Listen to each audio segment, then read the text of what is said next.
सो सेबी ने फाइनली जो रूल्स लाने का बात कर रहे थे वो, तो कल की बोर्ड मीटिंग में तो कुछ नहीं लाए, लेकिन आज अलग से एक सेपरेट सर्कुलर लेके चले आए हैं। चलिए डिटेल में सर्कुलर करते हैं। 5 मिनट पहले बस पब्लिश हुआ है सर्कुलर, मैंने पढ़ा, कुछ कुछ चेंजेस हैं, समझाने की कोशिश करता हूँ आप लोग को।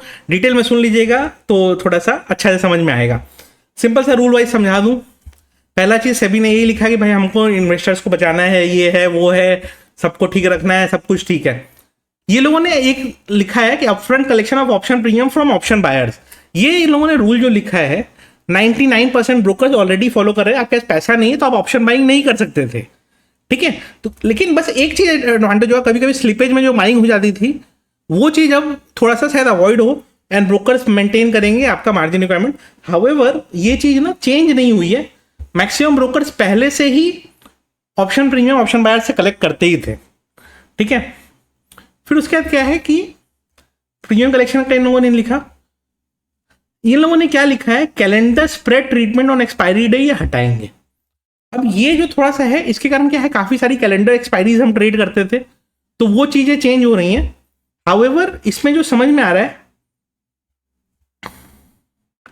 ठीक है, ये समझ में आ रहा है कि अगर आपका कैलेंडर स्प्रेड में करंट एक्सपायरी का अगर लेग है कोई जो आज एक्सपायर हो जाना है तो आप मार्जिन बेनिफिट मत दीजिए। तो ठीक है, अगर हम नॉर्मल कैलेंडर एक्सपायरी ट्रेड जो करते हैं, मतलब ट्रेड हम कर सकेंगे, ट्रेड करने मना वो नहीं कर रहे हैं, वो कह रहे हैं कि मार्जिन बेनिफिट नहीं देंगे, तो ठीक है, मार्जिन रिक्वायरमेंट थोड़ा सा मतलब इंक्रीज हो जाएगा।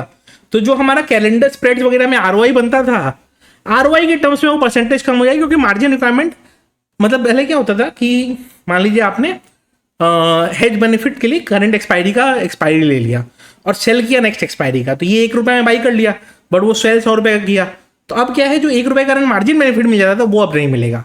तो अब उसको मान लो 1 लाख का बेचना था तो 1 लाख का बेचने के हिसाब से मार्जिन लगना है आपको, एंड अगर उसमें मार्जिन बेनिफिट चाहिए तो उसका हेज बाई करिए, वो हेज कॉस्ट बढ़ जाएगा, तो उससे आरओआई थोड़ा कम हो गया। तो ऑप्शन सेलर्स को यहाँ पे एक प्रॉब्लम वाला आया, बाकी ठीक है। फिर उसके बाद क्या है कि एग्जिस्टिंग मार्जिन कैलकुलेशन का इन लोगों ने बस ये लिखा है कि लास्ट 3 दिन में थोड़ा सा मार्जिन रिक्वायरमेंट बढ़ा देने का। कमोडिटीज में ऑलरेडी ये होता है कि एक्सपायरी का लास्ट 3-4 दिन में मार्जिन रिक्वायरमेंट बढ़ जाता है, प्लस स्टॉक्स का भी जो डेरिवेटिव सेगमेंट है उसमें लास्ट 3-4 दिन में आप लोगों ने स्टॉक ऑप्शन जो ट्रेड किया वो जानते होंगे आप कि अगर इन द मनी है तो उसमें मार्जिन रिक्वायरमेंट ज़्यादा लगता है, राइट। तो अब यहाँ पे भी यही चीज़ आई है कि अगर आपके एक्सपायरी के आसपास का है तो थोड़ा आपको मार्जिन रिक्वायरमेंट बढ़ाना पड़ेगा। एंड ये प्रपोजल कब से इफेक्टिव है, 1 फरवरी से, तो अभी टाइम है हमारे पास 3 महीने, 1 फरवरी के बाद एप्लीकेबल होगा। तो टेक्निकली अभी तक कोई चेंज नहीं आया है, खाली ऑप्शन सेलर का मार्जिन रिक्वायरमेंट का इंपैक्ट आया यहाँ तक का पढ़ के, ओके। फिर उसके बाद क्या है, इंट्राडे मॉनिटरिंग ऑफ पोजीशन।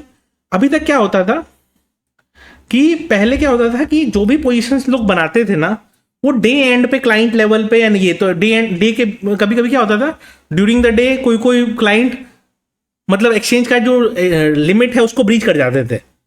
अब क्या है, वो दिन में 4 स्नैपशॉट लेने पड़ेंगे, तो दिन में भी कभी ओआई ब्रीच आप नहीं कर सकते हैं। तो ये technically I don't think so कोई इंपैक्ट आना चाहिए। ये उन कॉन्ट्रैक्ट्स में इंपैक्ट आएगा जो इलिक्विड है, तो उसमें इंपैक्ट आएगा। निफ्टी बैंक निफ्टी ये सब में कोई इंपैक्ट नहीं है। अब आया रियल चीज, कॉन्ट्रैक्ट साइज कि 5 to 10 लाख का लिमिट इन लोगों ने किया था, ठीक है, the limit was set in 2015। अब इन लोगों ने सीधा कर दिया कि derivative contract shall have value not less than 15 lakh at the time of introduction to the market. Further the lot size shall be fixed in such a manner that the value of contract derivative on the day of review is within 15 to 20 lakh. और contract का size ये लोग बढ़ा रहे हैं, मतलब basically lot size बढ़ा देंगे। तो अभी क्या होता था, जैसे निफ्टी आप मान लीजिए 25 क्वांटिटी ट्रेड करते हैं तो उसका कॉन्ट्रैक्ट साइज होता है रफली आपका 6,60,000 के आसपास, 26,000 का अगर इंडेक्स ले तो अब उसका लॉट साइज इनको 60 करना होगा, सो दैट ये 15 to 20 के ब्रैकेट में चला जाए। बैंक निफ्टी का करंट जो लॉट साइज है वो 7.5 लाख का है, तो मिनिमम उसको 30-35 करना होगा।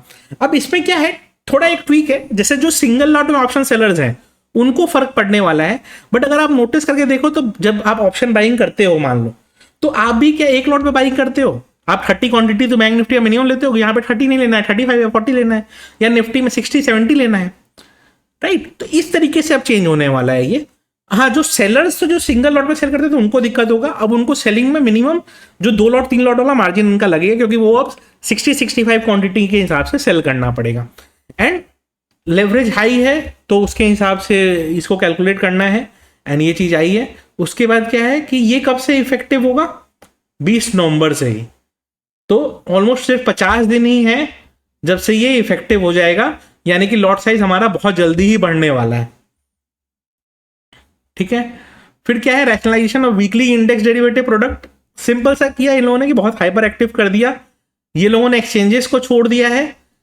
ईच एक्सचेंज में provide derivative contract for only one of its benchmark index at weekly expiry.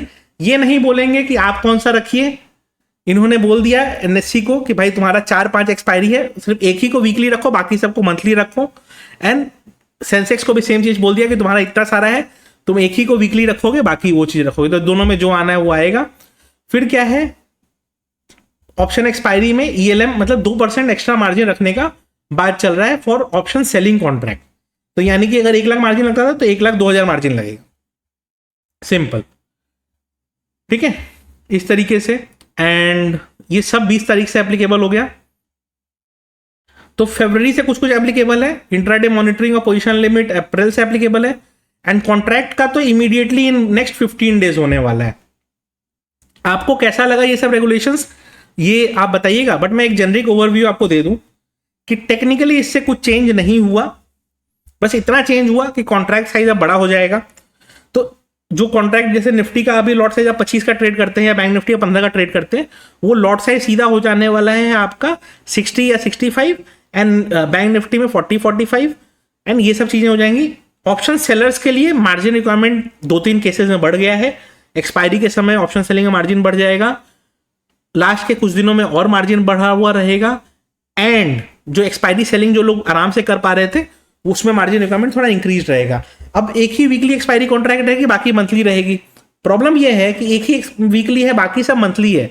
उसके कारण प्रॉब्लम क्या होगा कि मंथली में तो आपको सेलिंग में मिल जाएगा बिना मार्जिन के, कम मार्जिन के भी मिल जाएगा। बट वीकली वाले में तो 6 में से 3 दिन तो मार्जिन ही ज्यादा लगने वाला है। तो सेलर्स का नंबर और कम हो जाएगा, नंबर ऑफ कॉन्ट्रैक्ट्स आउटस्टैंडिंग और कम हो जाएंगे, शायद बायर ज्यादा बढ़ जाएंगे। क्योंकि जो सेलर्स हम मान लीजिए 1 लाख में सेल करते थे 3 लॉट, अब हमको बिकॉज ऑफ मार्जिन का चेंजेस 1 लॉट में 2 लॉट मतलब 1 लाख में 75 क्वांटिटी सेल करते थे, अब वो एक ही लॉट रह जाएगा, प्लस मार्जिन रिक्वायरमेंट इंक्रीज हो गया। तो अब हो सकता है 1 लाख के बदले 1,10,000 1,15,000 मार्जिन रिक्वायरमेंट लगे। तो उसके कारण थोड़ा सा चेंजेस आने वाला है। इफेक्टिवली बहुत ज्यादा कुछ चेंजेस नहीं होगा, बट वॉल्यूम पे इफेक्ट आने वाला है। सिंपल रीजन कि अच्छा उसमें भी कैसा है ना, कंसंट्रेशन चेंज हो जाएगा। जैसे क्या एक ही वीकली एक्सपायरी रहेगी, बाकी सब मंथली रहेगी। तो आपने भी देखा होगा जिसमें मंथली एक्सपायरी सिर्फ होती है उसमें लिक्विडिटी कितनी कम है, वीकली में ही ज्यादा लिक्विडिटी है। तो अब वो पैसा धीरे धीरे यूज होगा फॉर अदर कॉन्ट्रैक्ट्स अदर जगह पे, एंड धीरे धीरे जैसा जैसा यूज होगा उसका वैसा ही बेनिफिट मिलेगा।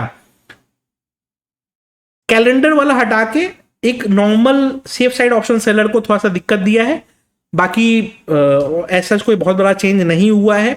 और लॉट साइज बढ़ जाने से बायर्स को नुकसान नहीं है, सेलर्स जो छोटे क्वांटिटी के ऑप्शन सेलर्स थे उनको नुकसान है। एंड एक तरह से ठीक भी है, मैं बताऊं क्यों। क्या होता है कि आप मान लीजिए 100 क्वांटिटी ट्रेड करते थे, आज भी 100 ही ट्रेड करोगे आप, राइट। आपके लिए कोई चेंज आया नहीं बायर में। लेकिन सेलर जो 25 क्वांटिटी बेचता था, अब उसको प्रॉब्लम क्या है, उसको एटलीस्ट 60-65 क्वांटिटी सेल करने जितना का मार्जिन अरेंज करना पड़ेगा, क्योंकि कॉन्ट्रैक्ट साइज 15 to 20 लाख के बीच में रखने वाले हैं। तो करंट लेवल पे आपका कॉन्ट्रैक्ट साइज मोटा मोटी इस लेवल पे आएगा, एंड उसके हिसाब से ही प्लान करना पड़ेगा। वीडियो अच्छी लगी हो तो लाइक कर दीजिएगा एंड अपने ग्रुप में शेयर जरूर करिएगा।